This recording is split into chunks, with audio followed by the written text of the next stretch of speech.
네, 오늘 저희가 살펴볼 소식은요.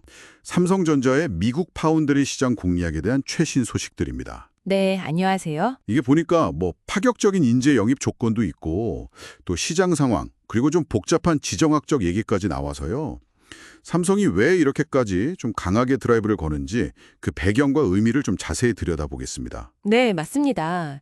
요즘 반도체 파운드리, 특히 AI 칩 쪽은 경쟁이 정말 엄청나잖아요.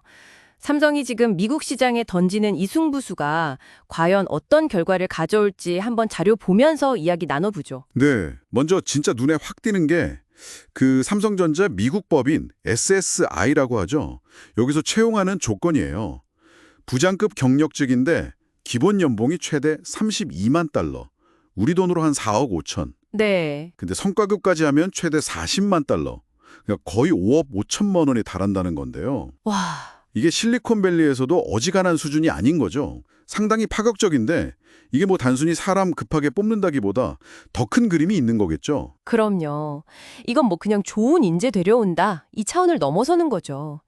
지금 파운드리 시장 절대 강자인 TSMC 어떻게든 도전하고 또 인텔 같은 후발주자들 따돌리려는 약간 덜박함 같은 게 보이는 대목입니다. 절박하며 네. 특히 지금 뽑는 파운드리 직무 3개 중에 2개가 영업이랑 사업개발 책임자급이거든요. 영업 쪽이요. 그렇죠. 기술력도 중요하지만 당장 엔비디아나 퀄컴 같은 이런 큰 고객사를 잡는 게 너무 시급하다. 이런 방증이죠. 시장 점유율 뺏어오기 위한 총력전이라고 봐야 합니다. 그렇군요. 단순히 연봉만 높은 게 아니라 인력 구성 자체도 좀 과감하게 바꾸는 것 같아요. 올해 3월에는 아예 경쟁사인 TSMC 출신 인사를 영입했더라고요.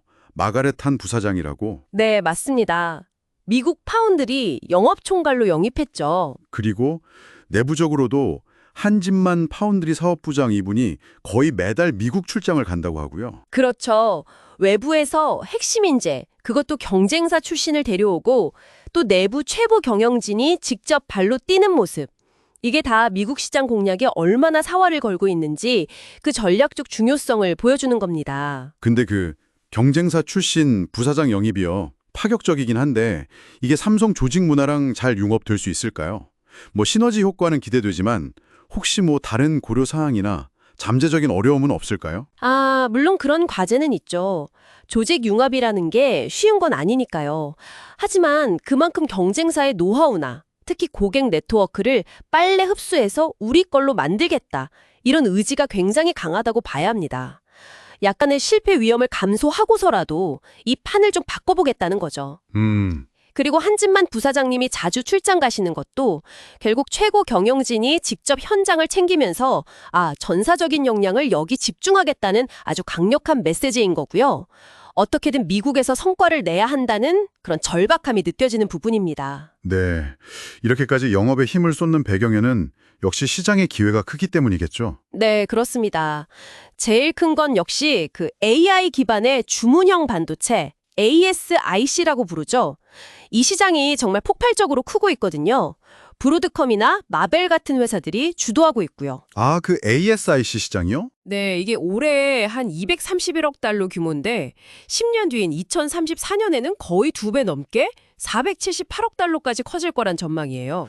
와, 2배 이상이요? 네, 그러니까 이건 황금알을 낳는 거위잖아요. 이걸 놓칠 수는 없는 거죠. 그렇군요. 그래서 최근에 들려오는 삼성의 그 이나노 공정 수요 개선 소식도 상당히 중요해요. 수율 개선이요? 네, 수율이 좋아진다는 건 그냥 우리 기술 좋아요 이걸 넘어서서요. 생산 단가를 낮추고 또 안정적으로 대량 공급할 수 있다는 걸 보여주는 거거든요. 이게 엔비디아처럼 아주 까다로운 대형 고객사의 신뢰를 얻는 데는 정말 결정적입니다. 기술 없이는 영업도 사실 힘을 못 받으니까요. 그렇죠. 기술력이 뒷받침되어야 하는군요. 생산 능력 확보도 중요할 텐데 지금 미국 텍사스 테일러에 공장 짓고 있잖아요. 네, 신공장 짓고 있죠. 2026년 말에서 2027년 상반기 가동 목표고요. 이렇게 미국 내 생산 기반은 다지는데 근데 또 변수가 있더라고요. 최근에 월스트리트 저널에서 보도한 걸 보면 미국 정부가 삼성 같은 기업들 중국 공장에 반도체 장비 들여오는 걸 좀 제한할 수도 있다 이런 검토를 한다고요? 네, 그 문제. 이건 좀 삼성의 글로벌 전략에 영향이 있지 않을까요? 네, 그럴 수 있습니다. 테일러 신공장은 분명히 미국 내 생산, 메이드 인 아메리카 칩을 원하는 고객 수요에 맞추고 또 공급망 안정시키는 핵심 투자예요. 지정학적 리스크를 좀 줄이려는 의도도 당연히 있고요. 네. 그런데 동시에 이 미중 기술 갈등이라는 훨씬 더 큰 지정학적 변수가 계속 발목을 잡을 수 있다는 거죠. 만약에 미국 정부가 정말로 중국 내 공장에 대한 첨단 장비 반입 규제를 강화한다면 삼성의 글로벌 생산 전략에는 상당한 제약이 생길 수밖에 없어요. 아, 제약이요? 네, 지금은 뭐 별도 허가 없이 가능하지만 이게 나중에 미 상무부의 사전 허가를 받아야 하는 방식으로 바뀔 수 있다는 가능성 자체가 상당한 불확실성입니다. 삼성 입장에서는 글로벌 생산망 운영에 큰 고민거리가 될 수밖에 없죠. 그렇군요. 정리를 좀 해보면 삼성전자가 정말 그야말로 모든 걸 걸고 미국 파운드리 시장, 특히 AI 반도체 시장 공략에 나서는 모습입니다.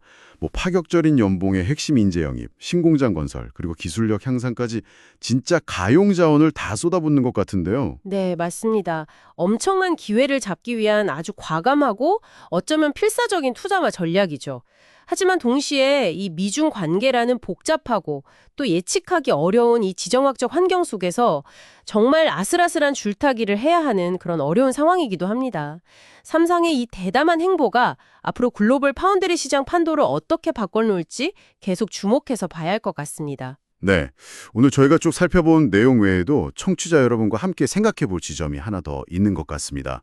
삼성이 이렇게 미국 시장에 거의 올인하는 분위기인데 동시에 또 중국 공장 운영과 관련된 이 지정학적 리스크도 관리를 해야 하잖아요. 그렇죠. 딜레마죠. 네, 이 아슬아슬한 줄타기 속에서 과연 어떤 방식으로 이 글로벌 생산 효율성과 정치적인 안정성 사이에서 최적의 균형점을 찾아 나갈지 앞으로 지켜보는 것도 굉장히 흥미로운 포인트가 될 것 같습니다. 기자님, 오늘도 함께 해주셔서 감사합니다. 네, 감사합니다. 다음 에피소드에서 뵙겠습니다.